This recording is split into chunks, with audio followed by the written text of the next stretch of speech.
የዕብራውያን መልእክት ምዕራፍ 7 ከቁጥር 1 እስከ 28 አብረን እናጠናለን፣ አብረን እናነባለን። እግዚአብሔር ለዘላለም ይተባረከ ይሁን። ሁላችንም ለእግዚአብሔር ቃል ክብር ካላስቸገርኳችሁ ብድግ ብለን የዕብራውያን መልእክት ምዕራፍ 7 ከቁጥር 1 ጀምሮ እስከ ቁጥር 28 ያለውን በጌታ በኢየሱስ ስም እናነባለን። እንደዚህ ላለ የጌታ ቃል ሲናገር ይህ መልከ ጼዴቅ የሳሌም ንጉሥና የልዑል እግዚአብሔር ካህን ነበረ። እርሱም አብርሃም ነገሥታትን ድል አድርጎ ሲመለስ አግኝቶት ባረከው። አብርሃምም ከሁሉ ነገር አስራት አውጥቶ ሰጠው። በመጀመሪያ ስሙ የጽድቅ ንጉሥ ማለት ነው። ኋላ ደግሞ የሳሌም ንጉሥ ማለትም የሰላም ንጉሥ ማለት ነው። አባትና እናት ወይም የትውልድ ሐረግ የለውም። ለዘመኑ መጀመሪያ ለሕይወቱም ፍጻሜ የለውም። ነገር ግን እንደ እግዚአብሔር ልጅ ለዘላለም ካህን ሆኖ ይኖራል። እስቲ እርሱ የቱን ያህል ታላቅ እንደሆነ አስቡ። ርዕሰ አበው የሆነው አብርሃም እንኳ ካገኘው ምርኮ አስራትን አውጥቶ ሰጠው። ክህነት የተሰጣቸው የሌዊ ልጆች ምንም እንኳ ወንድሞቻቸው የአብርሃም ዘሮች ቢሆኑ ከሕዝቡ ማለትም ከገዛ ወንድሞቻቸው አስራት እንዲቀበሉ ሕጉ ያዛል። ይህ ግን ትውልዱ ከሌዊ ወገን አይደለም። ይሁን እንጂ ከአብርሃም አስራት ተቀበለ። የተስፋ ቃል የተቀበለውንም ባረከው። ትንሹ በትልቁ እንዲባረክ ጥርጥር የለውም። በአንድ በኩል አስራት የሚቀበሉት ሟች ሰዎች ናቸው፣ በሌላ በኩል ግን ሕያው ሆኖ እንደሚኖር የተመሰከረለት ይቀበላል።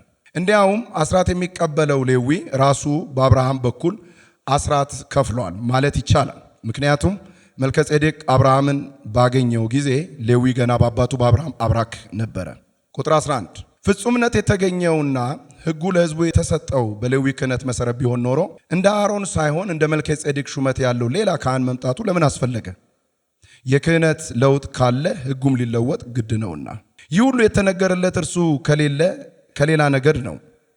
ከዚያውም ነገድ በመሠዊያ ያገለገለ ማንም የለም። ጌታችን ከይሁዳ ነገድ እንደመጣ ግልጽ ነውና። ሙሴ ስለ ካህናት ሲናገር ይህን ነገድ አስመልክቶ የተናገረው ምንም ነገር የለም። እንደ መልከ ጼዴቅ ያለ ሌላ ካህን ቢነሳ ግን እኛ የተናገርነው ይበልጥ ግልጽ ይሆናል። እርሱ ካህን የሆነው በማይጠፋው የሕይወት ኃይል መሰረት እንጂ እንደ ትውልዱ የሕግ ሥርዓት አይደለም። እንዲህ ተብሎ ተመስክሮለታል፣ እንደ መልከ ጼዴቅ ሹመት አንተ ለዘላለም ካህን ነህ። የቀድሞ ትእዛዝ ደካማና የማይጠቅም በመሆኑ ተሽሯል። ሕጉ ማንንም ፍጹም ሊያደርግ ስለማይችል ወደ እግዚአብሔር የምንቀርብበት የተሻለ ተስፋ መጥቷል። ይህ ያለ መሐላ አልሆነም። ሌሎች ካህናት የሆኑት ያለ መሐላ ነው። እርሱ ግን ካህን የሆነው በመሐላ ነው። ምክንያቱም እግዚአብሔር እንዲህ ብሎ ተናግሮለታል፣ ጌታ ማለ ሐሳቡንም አይለውጥም፣ አንተ ለዘላለም ካህን ነህ። ቁጥር 22 ከዚህ መሐላ የተነሳ ኢየሱስ ለተሻለ ኪዳን ዋስ ሆኗል። በአገልግሎታቸው እንዳይቀጥሉ ሞት ስለከለከላቸው የቀድሞዎቹ ካህናት ቁጥራቸው ብዙ ነበር። ኢየሱስ ግን ለዘላለም የሚኖር በመሆኑ ክህነቱ የማይሻር ነው። ስለዚህ ስለ እነርሱ እየማለደ ሁልጊዜ በሕይወት ስለሚኖር በእርሱ በኩል ወደ እግዚአብሔር የሚመጡትን ፈጽሞ ሊያድናቸው ይችላል። እንግዲህ ለእኛ የሚያስፈልገን ቅዱስ ነቀፋ የሌለበት ንጹሕ ከኃጢአተኞች የተለየና ከሰማያት በላይ የከበረ እንደዚህ ያለ ሊቀ ካህናት ነው። እርሱም እንደ ሌሎቹ ሊቀ ካህናት መጀመሪያ ስለ ራሱ ኃጢአት ከዚያም ስለ ሕዝቡ ኃጢአት በየቀኑ መስዋዕት ማቅረብ አያስፈልገውም።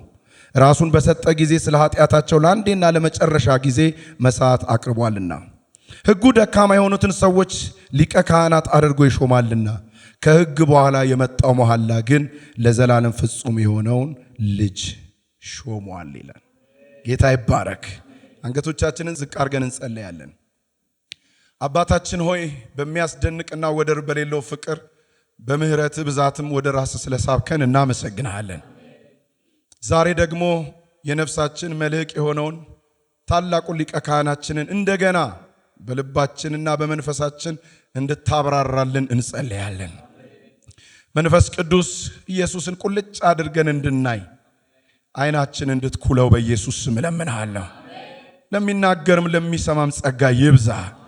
አንድ ነገር እለምንሃለሁ ጌታ ሆይ፣ ዛሬ እንደገና መመካት ይሆን አለኝ ሊቀ ካህን በሚል ትምክህት እንደገና መሞላት የሆነ እንደገና መሞላት ይሆን። ዓይኖቻችን አንተን አሻቅቦ ማየት እንዲችሉ በኢየሱስ ስም ጸልያለሁ።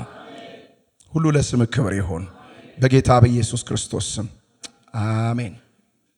የዕብራውያን መልእክት እንደምታስተውሉት ከምዕራፍ 1 ጀምሮ እስከ ምዕራፍ 6 ስንመጣ በንጽጽር ነው እየመጣ ያለውና የዕብራውያን መልእክት ዋናው ሐሳቡን እንግዲህ እያጎላ የመጣው በኮምፓሪዝም ነው።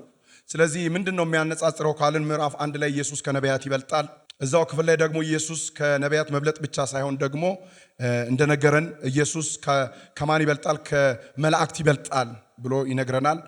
ንጽጽሩ አሁንም ይቀጥላል። ከመላእክት ብቻ ደግሞ ሳይሆን ኢየሱስ ክርስቶስ ከማን ይበልጣል ይለናል? ከሙሴም ይበልጣል ይለናል። እዛ ጋም ብቻም አላበቃም። እንደገና ምዕራፍ 4 ላይ ደግሞ ስለ ዕረፍት ያነሳና የእስራኤልን ሕዝብ ዕረፍት የሰጣቸው ኢያሱን ያነሳና ኢየሱስ ከኢያሱ ደግሞ የሚበልጥ ነው ብሎ ይነግረናል። ከዛም በኋላ እየመጣን ስናይ ኢየሱስ ክርስቶስን መብለጥ ወይም ኢየሱስ ክርስቶስን ሊቀ ካህንነት ወይም ደግሞ የሱ ልህቀት በጣም አድርጎ እያስረዳን ይመጣና ምዕራፍ 5 ቁጥር 6 ላይ አስተውላችሁ ከሆነ ይሄ የሊቀ ካህናት ጉዳይ ወይም ኢሹ እንደ መልከ ጼዴቅ የሆነ የሊቀ ካህናት ኢሹ የሚነሳው እዛ ጋር ነው። ለመጀመሪያ ጊዜ ዕብራውያን መልእክት ምዕራፍ 5 ቁጥር 6 ላይ ስናይ እሱ ጋር ነው የሚያነሳው። ስለዚህ ምዕራፍ 7 ላይ ያ ምዕራፍ 5 ቁጥር 6 ላይ የተነሳውን ሐሳብ ነው የበለጠ እያብራራ የመጣው ማለት ነው። እና ምዕራፍ 7 ስለምንድን ነው የሚናገረው ካላችሁኝ፣ ይህ ምዕራፍ የሚናገረው ኢየሱስ ክርስቶስ እንደ መልከ ጼዴቅ ለዘላለም ካህን መሆኑን ማስረዳት ነው። ከዚህም አልፎ ደግሞ መልከ ጼዴቅ ለኢየሱስ ክርስቶስ የዘላለም የክህነት ሹመት አይነተኛ ምሳሌ ነው የሚለን። ስለዚህ ይህንን ምዕራፍ ቁጥር 28 ቁጥሮች አሉት። ለሁለት ትልልቅ ዊንግ መክፈል እንችላለን፣ ወይም ደግሞ አንጓ መክፈል እንችላለን። ከቁጥር 1 ጀምሮ እስከ ቁጥር 11 የሚነግረን የመልከ ጼዴቅ ማንነትና የሱን ክህነት ነው የሚነግረን። ከቁጥር 12 በኋላ ግን እስከ ቁጥር 28 ስንመለከት ኢየሱስ እንደ መልከ ጼዴቅ አይነት ደግሞ የዘላለም ሹም ነው ይለናል። ስለዚህ ከቁጥር 1 ጀምሮ እስከ ቁጥር 11 ስለ መልከ ጼዴቅ ነው የሚነግረን። ከቁጥር 12 እስከ ቁጥር 28 ደግሞ ስለ ኢየሱስ ክርስቶስ ነው የሚነግረን ማለት ነው። ክብር ሁሉ ለእግዚአብሔር ይሁን። እንግዲህ ከቁጥር 1 እስከ ቁጥር 11 ላይ በተነሳው የመልከ ጼዴቅ ማንነትና ክህነት ጉዳይ ላይ የዚህ የዕብራውያን ጸሐፊ በጣም አድርጎ የሚያብራራው ነገር የዘፍጥረት ምዕራፍ 24ን ታሪክ ነው። ይሄ መልከ ጼዴቅ የሚባለውን ሰው ለመጀመሪያ ጊዜ መጽሐፍ ቅዱስ ተከስቶ የምናገኘው በዘፍጥረት ምዕራፍ 14 ላይ ነው እና በዚህ ክፍል ላይ ስለ መልከ ጼዴቅ ማንነት ይነግረናል። አንደኛ የሚነግረን ነገር መልከ ጼዴቅ የሰላም ንጉሥ ነው ይለናል። የሰላም ንጉሥ ወይም ደግሞ የሳሌም ንጉሥ ተብሎ ተጠርቷል። የሳሌም ንጉሥ ማለት ምን ማለት ነው ይለናል። መዚሁ ጸሐፊው ራሱ ፈቶልናል። የሰላም ንጉሥ ማለት ነው ይለናል። እንደገናም ደግሞ እሱ የልዑል እግዚአብሔር ካህን ነው ይለናል። ስለዚህ እዚህ ጋር የምንረዳው ነገር ምንድነው ማለት ነው? ይሄ መልከ ጼዴቅ የሚባለው ሰውዬ ሁለቱንም ኦፊሶች ደርቦ የያዘ ነው ማለት ነው። በአንድ በኩል ካህን ነው፣ በአንድ በኩል ደግሞ ምንድነው ይለናል? ንጉሥ ነው ይለናል። ስለዚህ ንጉሥም ነው ካህንም ነው ብሎ ያስረዳናል። ይህም ብቻም አይደለም፣ ደግሞ ሌላም ስም አለው ደግሞ ይለናል። የጽድቅ ንጉሥም ተብሎ ተጠርቷል ይለናል። እንግዲህ ሳዴቅ ማለት እግዚአብሔር ማለት ነው። ስለዚህ ይሄ የጽድቅ ንጉሥ የሚለውን እግዚአብሔር ጽድቄ ነው ማለትም ነው የሚል ሌላ ትርጓሜ የሚይዛል። ነገር ግን የጽድቅ ንጉሥ ነው ብሎ ደግሞ ይነግረናል። ስለዚህ ሶስት ነገር ቢያንስ አግኝተናል። ምን አግኝተናል? ይሄ መልከ ጼዴቅ የሚባለው ሰው የሳሌም ንጉሥ ተብሎ ተጠርቷል። የሰላም ንጉሥ ማለት ነው። የጽድቅ ንጉሥ ተብሎ ተጠርቷል። አሴም ታይም ደግሞ የልዑል እግዚአብሔር ካህን ተብሎ ደግሞ ተጠርቷል ይለናል። ክብር ለአምላካችን ይሁን። እና ይሄ ካህን መሆኑን ደግሞ የሚያሳየው በምንድን ነው ካላችሁ፣ ሁለት ነገር ካህን መሆኑን ለማረጋገጫ ሁለት ነገር ይሄ መልከ ጼዴቅ የሚባለው ሰውዬ አከናውኗል ይለናል። አንደኛው ምንድን ነው ካላችሁ፣ በረከትን ወይም ቡራኬን ሰጥቷል ይለናል። በሌላው በኩል ደግሞ አስራት ተቀብሏል። ስለዚህ ካህናት ሁለት ነገር የማድረግ ልማድ ነበራቸው በዕብራውያን ዘንድ ወይም ደግሞ በእስራኤላውያን ዘንድ የተለመደ ነው። እንደምታውቁት በዘሌዋውያን መጽሐፍ ላይ ስለ ካህናት ስናጠና የሚነግረን ይህንን ነው። አንድ ሰው ካህን ከሆነ ሁለት ነገር ያደርጋል። አንደኛ በረከትን ይሰጣል፣ ሁለተኛው ደግሞ አስራትን ይቀበላል። ስለዚህ ይሄ ንጉሥ ወይም መልከ ጼዴቅ የሚባለው ሰውዬ ሁለቱንም ያከናወነ ሰው ነው ይለናል። እንደምታውቁት የሳሌም ንጉሥ ወይም የሰላም ንጉሥ፣ የጽድቅ ንጉሥ የሚለው ደግሞ ለመሲሁ የተሰጠ ማዕረግ ነው። ታስታውሳላችሁ በኢሳይያስ መጽሐፍ ምዕራፍ 9 ቁጥር 6 ላይ ስለሚወለደው ሕፃን ተወልዶልናል፣ ወንድ ልጅ ተሰጥቶናል፣ አለቅነት በጫንቃው ላይ ነው፣ እሱ ማን ነው ሲል መጽሐፍ ድንቅ መካር እያለ የሰላም ሁሉ ምን አለቃ። ስለዚህ ይሄ የሰላም ንጉሥ የሚለው ደግሞ ማዕረግ የተሰጠው ለመሲሁ ነው፣ ለክርስቶስ ነው ብሎ መጽሐፍ ቅዱሳችን ይነግራል። ስለዚህ ይሄ መልከ ጼዴቅ የሚባለው ሰውዬ ለጌታችን ለኢየሱስ ክርስቶስ በአዲስ ኪዳን ለሚመጣው ሊቀ ካህን አይነተኛ ምንድን ነው ማለት ነው ማሳያ ምሳሌ እንደሆነ መጽሐፍ ቅዱሳችንን ስናጠና እናገኛለን። ሌላው የዚህ መልከ ጼዴቅ የሚባለው አስደናቂ ነገር ምንድነው ካላችሁ፣ አባትና እናት ወይም ደግሞ የትውልድ ሀረግ የለውም ይለናል።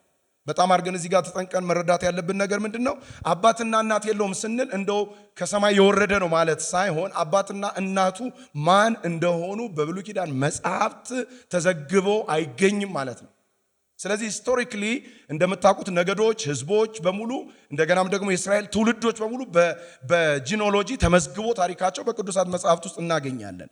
ይሄ መልከጼዴቅ የሚባለውን ሰውዬ ግን ዘፍጥረት 14 ላይ ድንገት ነው ታሪኩ ተከስቶ የምናገኘው። የዘፍጥረት ጸሐፊም ደግሞ ድንገት ነው ስለሱ መጽሐፍና መናገር የጀመረው እንጂ ከየት እንደጀመረ አባቱ ማን እንደሆነ እናቱ ማን እንደሆነች እንዲሁም ደግሞ የትውልድ ሐረጉ ምን እንደሆነ አልጻፈልንም። ስለዚህ እናትና አባቱ ማን እንደሆኑ አይታወቁም። አሰም ታይም የትውልድ ሐረጉ ደግሞ አልተመዘገበም በቅዱሳት መጽሐፍ ላይ። ሌላው ምንድነው የሚናገረው ካላችሁ እዚሁ ክፍል ላይ ስለ መልከጼዴቅ ለዘመኑ መጀመሪያ ለሕይወቱም ፍጻሜ የለውም ብሎ የጌታችን የኢየሱስ ክርስቶስ ዘላለማዊ ሊቀ ካህንነት ምሳሌ እንደሆነ ይነግረናል። ለዘመኑ መጀመሪያ የለውም፣ ለሕይወቱ ፍጻሜ የለውም። ምክንያቱም መልከጼዴቅ የቱ ጋር እንደጀመረ የተጻፈ ነገር የለም። ደግሞ ይሙት ወይም ደግሞ ይነጠቅ የተነገረ ነገር የለም የት መጽሐፍ ቅዱስ ላይ። ስለዚህ የዕብራውያን ጸሐፊ በታሪክም የሚታወቁ የትውፊት በዕብራውያን ዘንድ የሚታወቁ የትውፊት መጽሐፎችን እየጠቀሰ ስለ መልከጼዴቅ የሕይወቱ መጀመሪያ የተነገረ ነገር የለም፣ አሴም ታይም ደግሞ ስለ ሕይወቱ መጨረሻም ደግሞ የተነገረ ነገር የለም ይለናል ማለት ነው። በእርግጠኝነት ግን የምናውቀው አንድ ነገር ነው። ምንድነው ካልን ከሙሴ ሕግ በፊት ታላቅ ሊቀ ካህን እግዚአብሔር ማሰቡን ያመለክተናል። እንግዲህ ይሄ የክህነት ነገር የመጣው ከማን ጋር ነው ስትሉ ከሙሴ ሕግ ጋር ነው የመጣው። ስለዚህ መልከጼዴቅ የሚባለው ሰውዬ ደግሞ ሀፕን ያደረገው ወይም ደግሞ መጽሐፍ ስለሱ መናገር የጀመረው መች ነው ስንል ከሙሴ ሕግ በፊት ነው። ስለዚህ እግዚአብሔር ከሙሴ ሕግ በኋላ ወይም ደግሞ ከሙሴ ሕግ በፊት ሊቀ ካህናት አስቀድሞ እንዳሰበ አመላካች ነገር ነው ማለት ነው። መልከጼዴቅ ምን አይነት ሰው ነው ካለን አሁንም ጨምረን ቁጥር 4 ላይ ስናይ ቁጥር 4 እስከ 10 ስናይ መልከጼዴቅ ከአብርሃም ይበልጣል ነው የሚለን። ይሄ ሰውዬ ከሙሴ በፊት ነበረ፣ አሰም ታይም ደግሞ ከሙሴ አይደለም ከአብርሃም የሚበልጥም ሰው ነው ይለናል። እንግዲህ ከቁጥር 4 እስከ 10 ስንመለከት ከአብርሃም የበለጠበት ምክንያት ምንድነው? ቶሎ ላስረዳ። አንደኛው አብርሃም አስራት ሰጠው ይለናል። ኦኬ። ስለዚህ አብርሃም ለማን አስራት ሰጥቷል ማለት ነው? ለመልከጼዴቅ። ስለዚህ እዚህ ክፍል ላይ እንደሚነግረን አብርሃም ምን አደረገ ነው የሚለን። ይህ ሰው እንዴት ታላቅ እንደሆነ ምን ያህል ታላቅ እንደሆነ እንድናስብ ይላል። እንግዲህ ርዕሰ አበው ማለት የሕዝቦች ሁሉ አባት አይደለ የሆነው አብርሃም እንኳ ካገኘው ምርኮ አስራትን ለማን ሰጥቶ ነበር ይለናል? ለመልከጼዴቅ። ስለዚህ ይሄ አንደኛው ማረጋገጫ ነው። ሁለተኛው ደግሞ ይሄ ሰውዬ መልከጼዴቅ የሚባለው ሰው ከአብርሃም እንደሚበልጥ የምናውቀው ምንድነው ካላችሁኝ አብርሃምን ባርኮታል ይላል። በደንብ አስተውሉ። ስለዚህ ምን እንደሚነግረን ካላችሁ የሚባረከው ከሚባረከው ይልቅ ይበልጣል። ስለዚህ ይሄ የሚባርከው ሰውዬ ከአብርሃም ምን ያለ ነው? እጅግ ማለት ነው የላቀ ሰው ነው ማለት ነው። እንግዲህ እንደምናውቀው እዚህ ክፍል ላይም እንደሚነግረን ክህነት የተሰጣቸው የማን ልጆች ናቸው ይለናል የዕብራውያን ጸሐፊ? የሌዊ ልጆች ናቸው። በደንብ አድርጋችሁ ከተከታተላችሁኝ ሐሳቡ በደንብ ኮንስትራክቲቭ ይሆንላቸዋል። ክህነት የተሰጠው በማን ነው? በሙሴ በኩል ለሌዊ ነው። እንደገናም ደግሞ የሌዊ ልጆች ከወንድሞቻቸው ማለትም ከአብርሃም ዘሮች ወንድሞቻቸው እንኳን ቢሆኑ የገዛ ወንድሞቻቸው እንኳን ቢሆኑ አስራት እንዲቀበሉ ማን ነው ያዘዘው? ሕጉ ነው ያዘዘው። ስለዚህ ምንም እንኳን የአንድ ቤተሰብ ልጆች ቢሆኑ ወንድሞቻቸውም ቢሆኑ ሌዊ ግን ከሌላው ነገድ ደግሞ ምን እንዲቀበል? አስራት እንዲቀበል ሕጉ ያዝለት ነበረ። መልከጼዴቅ ግን ትውልዱ ከሌዊ ወገን አይደለም፣ ማለትም ወገኑ ከየት እንደሆነ አይታወቅም። ስለዚህ ከሌዊ ነገር ሳይሆን ምን የተቀበለ ሰው ነው ይለናል? አስራት የተቀበለ ሰው ነው ይለናል። ይሄ የሚያሳየን ነገር ምንድን ነው ካላችሁ በኋላ ላይ እየገባን ይመጣል። ስለዚህ ከሌዊ ነገር ሳይሆን አስራትን የተቀበለ ሰው ነው ይለናል። እንደገናም ከአብርሃም አስራት ሲቀበል የተስፋውን ቃል የተቀበለውን አብርሃምን እንኳን ምን ብሎታል ነው የሚለን መጽሐፍ ቅዱስ? ባርኮታል። አብርሃምን ባርኮታል። ስለዚህ ይሄ ነገር ምን እንደሚያሳየን ካልን ትንሹ በትልቁ እንደሚባረክ ደግሞ ጥርጥር የለውም። ስለዚህ ሁል ጊዜ ትንሹ በማን ይባረካል? ንገሩኛ። በትልቁ ይባረካል። ስለዚህ መልከጼዴቅ ከአብርሃም የበለጠ ነው ማለት ነው። ከአብርሃም የበለጠ ነው ማለት ነው። ሌላው እዚህ ጋር የሚነግረን ነገር ምንድነው ካላችሁ አስራት የሚቀበሉት በአንድ በኩል ሟች ሰዎች ናቸው። ማለትም ይሄ የዘሌዋውያን ካህናት እንደምታውቁት አስራት ይቀበላሉ። ደግሞ እነሱ ምን የሚይዛቸው ናቸው ይለና ቅዱሳት መጽሐፍ? ሞት የሚይዛቸው ናቸው። ስለዚህ አንድ ሳይሆኑ የብሉይ ኪዳን ሊቀ ካህናት ወይም ካህናት ስንት ናቸው? ብዙዎች ናቸው። እና ሞት እንኳን የሚገድባቸው ሆኖ ግን ምንን ይቀበሉ ነበር ይላል? አስራትን ይቀበሉ ነበር ይላል። በሌላ በኩል ደግሞ ይላል፣ አይታችሁት ከሆነ አግኝታችሁታል። በሌላ በኩል ደግሞ ይላል ሕያው ሆኖ እንደሚኖር የተመሰከረለትም ደግሞ መልከጼዴቅም ራሱ ምንን ተቀብሏል ይለናል? አስራትን ተቀብሏል። ኦኬ ይህን ካልን አስራት የሚቀበለው ራሱ እንኳን በሕግ እንኳን የተደነገገለት ሌዊ ራሱ አስራት ተቀባይ ነው አይደል? ሌዊ እንጂ አስራት ሰጪ አይደለም። በሕግ የተደነገገለት ሌዊ እንኳን ይለናል በአብርሃም አብራክ ውስጥ ሆኖ ለመልከጼዴቅ ምንን ሰጥቶታል ይለናል? አስራትን ሰጥቶናል። ይሄ መልከጼዴቅ የሚባለው ሰው ፍጹም ከአእምሯችን በላይ የሆነ ሰው ነው። ልንረዳው በጣም ልንገነዘበው ወይም ደግሞ በቀላሉ አንደርስታንድ ልናደርገው የምንችለው ሰው አይደለም። ለምን ካላችሁ በአዲስ ኪዳን ሊመጣ ላለው ለጌታችን ለኢየሱስ ክርስቶስ የሊቀ ክህንነት አገልግሎት ማሳያና መገለጫ ጥላ ሆኖ ያገለገለ ሰው ነበረ። እንደውም አንዳንዶች ለአብርሃም የተገለጠው ኢየሱስ ራሱ ነው በስጋ ብለው ያምናሉ በብሉይ ኪዳን። ፎርሹር ግን እንደዛ አይደለም። ምክንያቱም ጌታችን ኢየሱስ ክርስቶስ በዘመን መጨረሻ ከሕግ በታች ሆኖ ከድንግል ወይም ከሴት ተወልዶ ነው የመጣው እንጂ ከዛ በፊት በስጋ ራሱን አልገለጠም። ስለዚህ ሙሉ ቁመናውን ስታዩት የጌታችን ኢየሱስ ክርስቶስ በጣም ማሳያ ሆኖ ሲቀርብ ታዩታላችሁ። እግዚአብሔር ለዘላለም የተባረከ ይሁን። ስለ ሌዊ ራሱ ከአብርሃም ምን ውስጥ ሆኖ አብራክ ውስጥ ሆኖ ለማን አስራትን እያወጣ ነበር ይለናል? ለመልከጼዴቅ ያወጣ ነበር። መልከጼዴቅ ከአብርሃም የሚበልጥ ከሆነ ክርስቶስ ደግሞ እንደምታውቁት ከእስራኤል ርስት ሁሉ የሚበልጥ ነበረ ማለት ነው። እግዚአብሔር የተባረከ ይሁን። መልከጼዴቅ በጣም እንዲህ አይነት የላቀና ታላቅ ሰው እንደሆነ እንድናስተውል ነው የሚነግረን። ከቁጥር 11 እስከ 28 የምንመለከተው የኢየሱስ ክርስቶስን እንደ መልከጼዴቅ የሆነ ሹመት ነው። ቁጥር 11 እስከ 14 የሚነግረን አዲሱን ካህን ነው የሚያስተዋውቀን እና ይሄ አሁን ደግሞ ከዚህ በኋላ የምናየው ደግሞ መዝሙር 110 ነው በደንብ አድርጎ የሚያብራራው። አዲሱን ካህን ያስተዋውቀናል። አዲሱ ካህን ምን አይነት ነው ስትሉ ስለዚህ ክህነት የሚነግረን ነገር ምንድን ነው? ስለ አዲሱ ክህነት ከመንገሩ በፊት ስለ አሮጌው ክህነት ይነግረናል። የሌዋውያኑ ክህነት ፍጽምናን ማምጣት አልቻለም ይለናል። አይታችሁታል። ቁጥር 11 ላይ ፍጽምነት የተገኘውና ሕጉ ለሕዝቡ የተሰጠው በሌዊ ክህነት መመሰረት ቢሆን ኖሮ እንደ አሮን ሳይሆን እንደ መልከጼዴቅ ሹመት ያለው ሌላ ካህን መምጣት ለምን አስፈለገው ይላል። በጣም ሞጋች ነው የሚያነሳው ነገር። ስለዚህ የብሉይ ኪዳኑ ሊቀ ካህናት ፍጽምናን በሕጉ መሰረት አምጥተው ቢሆን ኖሮ እንደገና እንደ መልከጼዴቅ ሹመት ያለው ሌላ ሊቀ ካህናት ለምን አስፈለገ? መልሱ እንደዚህ ነው። የብሉይ ኪዳኑ ሊቀ ካህናት ፍጹም ወይም ንጽህናን ፍጽምናን ሊያመጣ አልቻለም። ሌላው የሚነግረን ነገር ምንድነው? አዲሱ ካህን ማለትም ጌታችን ኢየሱስ ክርስቶስ የመጣው ከይሁዳ ነው እንጂ ከሌዊ ነገድ አይደለም። አስተውሉ። ይሄ መልከጼዴቅ የሚባለው ሰው አስራት እየተቀበለ ነው፣ እንደ ካህን ደግሞ እየባረከ ነው። ይሄ ስራ ግን የካህናት ነው። ካህናት ደግሞ ከየት ነው የመጡት? ከሌዊ ነገድ ነው። ይሄ ሰው ግን ነገዱ ከዛ እንኳን እንደሆነ አይታወቅም።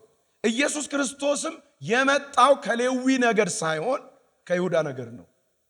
ስለዚህ እግዚአብሔር ምን እያደረገ ነው ካላችሁ አዲስ ሊቀ ካህናትና አዲስ ስርዓት እያስተዋወቀ ነው ያለው። እግዚአብሔር የተባረከ ይሁን። ለምን ካልን ያ የቀደመው የሌዊ ነገድማ ፍጽምናን ሊያመጣ አልቻለም። ስለዚህ ሌላ ማምጣት አስፈልጎታል እግዚአብሔርን። ሌላ ሊቀ ካህናት መሾም አስፈልጎታል እግዚአብሔርን። ስለዚህ ጌታችን ኢየሱስ ክርስቶስ የይሁዳ ነገድ ነው እንጂ የሌዊ ነገድ አይደለም። ስለዚህ እግዚአብሔር አዲሱን የክህነት ስርዓት በልጁ በኩል ነው ለሰዎች ሁሉ እያስተዋወቀ ያለው። ለምን? ሕጉ ኃጢአትን ይገልጣል እንጂ እየሰማችሁኝ መዳንን ሊያመጣ አይችልም። እስቲ ከኔ ጋር በሉት እስቲ ሕጉ ኃጢአትን ይገልጣል እንጂ በሉ እስቲ መዳንን ሊያመጣ አልቻለም በሉ እስቲ። ስለዚህ ድነት የሚባለው ሳልቬሽን የሚባለው ጉዳይ የተሻለ ካህን ያስፈልገው ነበር። ስለዚህ ከሌዊ ነገድ አልቀጠለም ኢየሱስ ሲመጣ። እግዚአብሔር ከሌዊ ነገድ አለም ክህነትን ያስቀጠለው እሱን ሲያቋርጠውና ከይሁዳ ነገድ ካልተጠበቀ ነገድ ውስጥ መዞ ሲያወጣው ታያላችሁ። ለምን ካላችሁ ከሌዊ ነገድ የመጣውማ ፍጽምና ሊያመጣ አልቻለም። ስለዚህ ሌላ ያስፈልግ ነበር፣ ሌላ ነገድ ያስፈልግ ነበር ብሎ ሌላ ካህን ያስፈልግ ነበር ብሎ መዳን የሚያመጣውን የተሻለ ሊቀ ካህናትን ሲያመጣ ጌታችንን ታያላችሁ። ኢየሱስ ለዘላለም ጌታ ነው። ኢየሱስ ካህናት የሆነው እንዴት ነው ይለናል። ኢየሱስ ካህን የሆነው ከቁጥር 15 እስከ 22 ኢየሱስ ካህን የሆነው በእግዚአብሔር መሐላ እንጂ በሕግ አይደለም ይላል። የብሉይ ኪዳኑ ካህን የሚሆነው በምንድን ነው? በሙሴ በተሰጠው ሕግ ነው። ከሞን ጌታችን ኢየሱስ ክርስቶስ ግን ካህን የሆነው በሕግ በኩል ሳይሆን በመሐላ ነው ይለናል። ሁለቱን እንድጽፉ ፈልጋለሁ። ሕግና መሐላ ስለዚህ ያ የብሉይ ኪዳኑ ሊቀ ካህናት የክህነትን ሹመት የሚያገኘው የክህነትን ምርጫ ያገኘው የክህነትን ስራና ድርሻ የተቀበለው በምን በኩል ነው? በሕግ በኩል ነው። ጌታችን ኢየሱስ ክርስቶስ ግን በመሐላ ነው። አሜን። በመሐላ ነው። በመሐላ ነው። ኢየሱስ ሊቀ ካህናት የሆነው በማይጠፋ የሕይወት ኃይል ነው ይለናል። በማይጠፋ የሕይወት ኃይል ነው ማለት ሞት ሊይዘውና ሊገድበው በማይችል ማንነት ነው ማለት ነው። የብሉይ ኪዳን ካህኑ ታውቃላችሁ ሞት ስለሚይዘው ምኖች ነበሩ ነው የሚለን? ብዙዎች ነበሩ ይለናል። ኢየሱስ ግን እሱ ብቻ ነው። ለምን ካላችሁ ኢየሱስ ሊቀ ካህናት የሆነው በምንድን ነው ካላችሁ በማይጠፋ የሕይወት ኃይል ነው ይለናል። ኢየሱስ ጌታ ነው። አሜን አትሉም እንዴ? ሞት ሊይዘው ዘንድ ከቶ የማይችል ነው። ከዛ በኋላ መሐላው ምንድን ነው ስትሉ እግዚአብሔር ጌታ እንዲህ ብሎ ምሎለታል ይላል መዝሙር 110 ቁጥር 4 ላይ እግዚአብሔር አንተ ለዘላለም ካህን ነህ ብሎ ማለለት ይላል። ስለዚህ በሕግ ሳይሆን በመሐላ ነው ጌታችን ካህን የሆነው። ክብር ለጌታ ይሁን። ኢየሱስ ለተሻለ ኪዳን ዋስ ሊሆነን የቻለው ለዚህ ነው ይለናል። ኢየሱስ በሕግ በኩል አይደለም የመጣው፣ ኢየሱስ የመጣው በመሐላ በኩል ነው ይለናል። እግዚአብሔር ለዘላለም የተባረከ ይሁን። እግዚአብሔር ለዘላለም የተባረከ ይሁን። ሌላው የቁጥር 23 እስከ 25 የሚነግረን ነገር ምንድነው? የኢየሱስ ክህንነት ዘላለማዊና የማይለወጥ ነው ይለናል። ክህነቱ አይለወጤ ነው፣ ደግሞ ዘላለም ነው፣ ኢተርናል ነው ይለናል። ከቁጥር 23 እስከ 25 የኢየሱስ ክርስቶስ ክህነት የማይለወጥና ዘላለማዊ የሆነው እንዴት ነው ስትሉ ሌዋውያን ካህናት ሟች ስለሆኑ በሌላ ይተኩ ነበር። ጌታችን ኢየሱስ ክርስቶስ ግን ሞት ሊይዘው ስለማይችል በሌላ አይተካም። ኢየሱስ ዘላለም ስለሚኖር ዘወትር በክህነት ማገልገል ይችላል። የብሉይ ኪዳን ሊቀ ካህናት ወይም ደግሞ ካህናት ግን ሞት ስለሚይዛቸው ለዘላለም መማለድ አይችሉም። ሃሌሉያ። ስለ የኢየሱስ ክርስቶስ ክህነት ከብሉይ ኪዳን ሊቀ ክህንነት በጣም ምን ያለ ነው ይለናል ማለት ነው? የተሻለ የበለጠና የላቀ ነው ይለናል። አንድ ነገር ዛሬ ማታ ይግባችሁ። ቅድም ስንጸልይ እንደነበረው እግዚአብሔር ታድሶን ዛሬ በልባችን ላይ ያደርጋል። ምን ካላችሁ እኛ ያለ ሊቀ ካህናት የበለጠ የተሻለና እጅግ የላቀ ሊቀ ካህናት ነው ያለን። ስለዚህ የብሉይ ኪዳን ሊቀ ካህናት ምንም እንኳን በሕግ በኩል በሊቀ ክህንነት ሹመት ቢመጡም መካከለኛ ቢሆኑም ስለ ቅዱሳን መካከል በእግዚአብሔር ፊት ሰውን ወክለው የሚቀርቡ የሚማልዱ ቢሆኑም እንኳን ሞት ስለሚገድባቸው ይቀያየሩ ነበረ። አንዱ ሲሞት አንዱ ይቀየራል፣ አንዱ ሲሞት አንዱ ይቀየራል። ኢየሱስ ግን ለዘላለም ነው የሚኖረው። ስለዚህ ለዘላለም የሚያገለግል እስቲ ባካችሁ አሜን በሉ ባካችሁ። ለዘላለም በክህነት የሚያገለግል መካከለኛ ነው ያለንኛ። ሞት ሊይዘው ዘንድ አይችልም። ስለዚህ ነው ዘወትር ስለ አማኞች ምን ያደርጋል ነው የሚለው? ይማልዳል ይላል። እስቲ ባካችሁ ቀኝ እጃችሁን አንሱና ጮክ በሉና ኢየሱስ በሉ እስቲ ባካችሁ። ዘወትር በሉ እስቲ። ይማልድልኛል በሉ እስቲ። አሜን ነው ወይ? ዘወትር ዛሬም፣ አዎ ዛሬም። ሃሌሉያ። ለምን ካላችሁ ዛሬ ራሱ ሕያው ነው።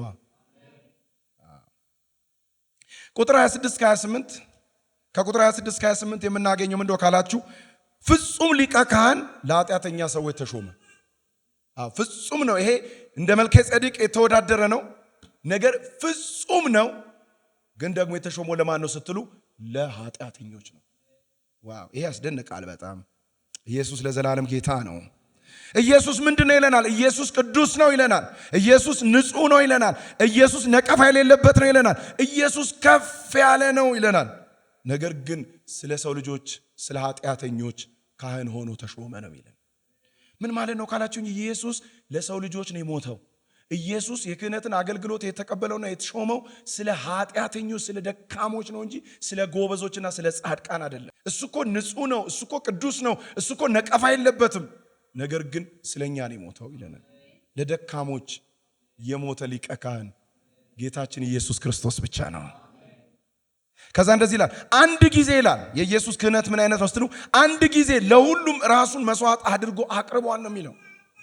አንድ ጊዜ አይታችሁ ከሆነ ሌሎች መጀመሪያ ለራሳቸው በመቀጠል ለሕዝቡ የበግን ወይም ደግሞ የእንስሳትን መስዋዕት ደም መስዋዕት አድርገው ይዘው ይገባሉ አለ።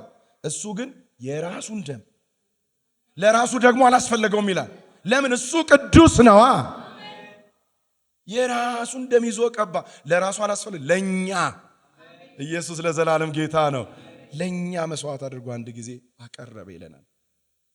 ስለዚህ ምን አስፈልጎም ካላችሁ ሌላ ተጨማሪ መስዋዕት አያስፈልግም። ለመዳናችንና ለዘላለም ለዘላለማችን ኢየሱስ ክርስቶስ በቂ ነው።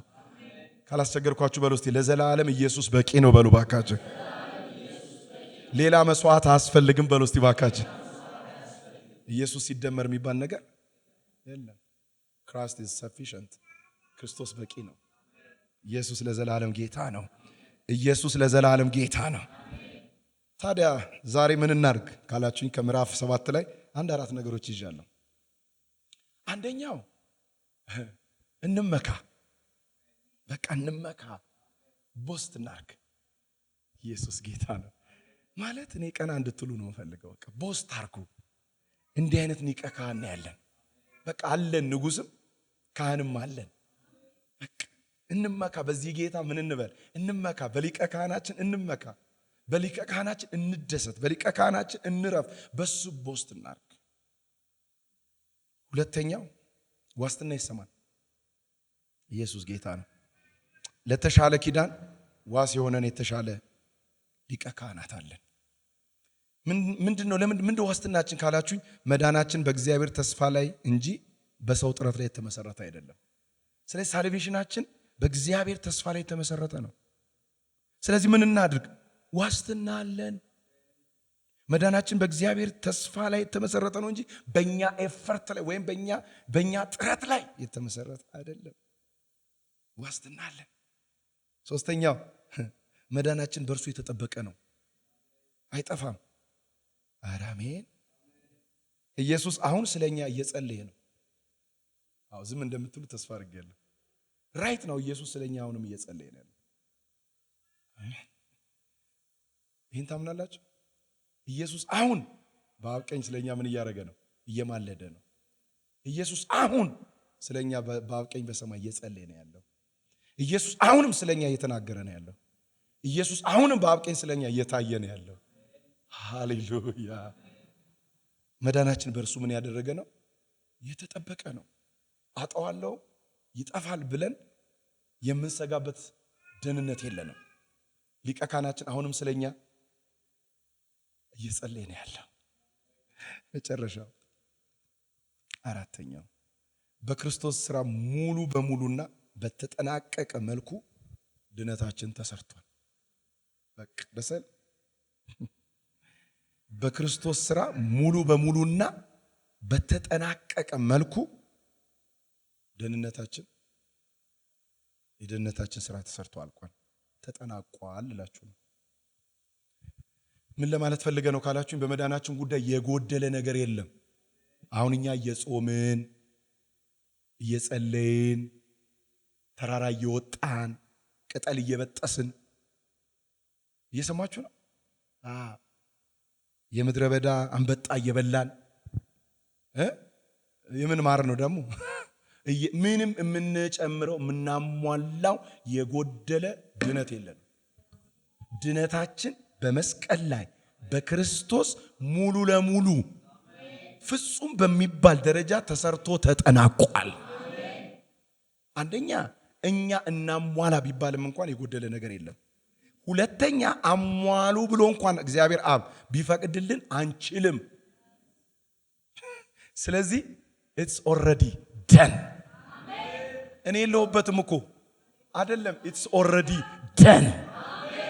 ክርስቶስ ሙሉ ለሙሉና ፍጹም በሚባል ደረጃ ደህንነታችንን ሰርቶ አጠናቋል። ለዚህ ነው ጌታ በመስቀል ላይ በዋለ ጊዜ ተፈጸመ ያለው። ጳውሎስ አንድ ቦታ እንደዚህ ብሏል አይደል? እንደው በደህንነታችን የጎደለ ነገር እንኳን ካለ እኔ እሞላበታለሁ ብሏል። የለም እኮ ነው፣ ቢኖር እንኳን እሞላለሁ ነው፣ ግን የለም። ለመዳን ምን ያስፈልጋል? በክርስቶስ በቃ ይበቃል። ምን ልጨምርበት? ምንም አትጨምርበትም። ከኛ የሚያስፈልግ ኮንትሪቢዩሽናል የለም። ክርስቶስ ሙሉ ለሙሉ ደህንነታችንን ሰርቶ አጠናቆልናል ፍጹም በሚባል ደረጃ። አሜን አሜን አሜን አሜን። የኛ ምንም ገዛ ሳያስፈልገው ክርስቶስ በመስቀል ላይ በሰራው ስራ የኛ ድነት ለዘላለም ተጠናቋል። ከእግዚአብሔር አንጻር አኮምፕሊሽድ ነው። ከኛ አንጻርስ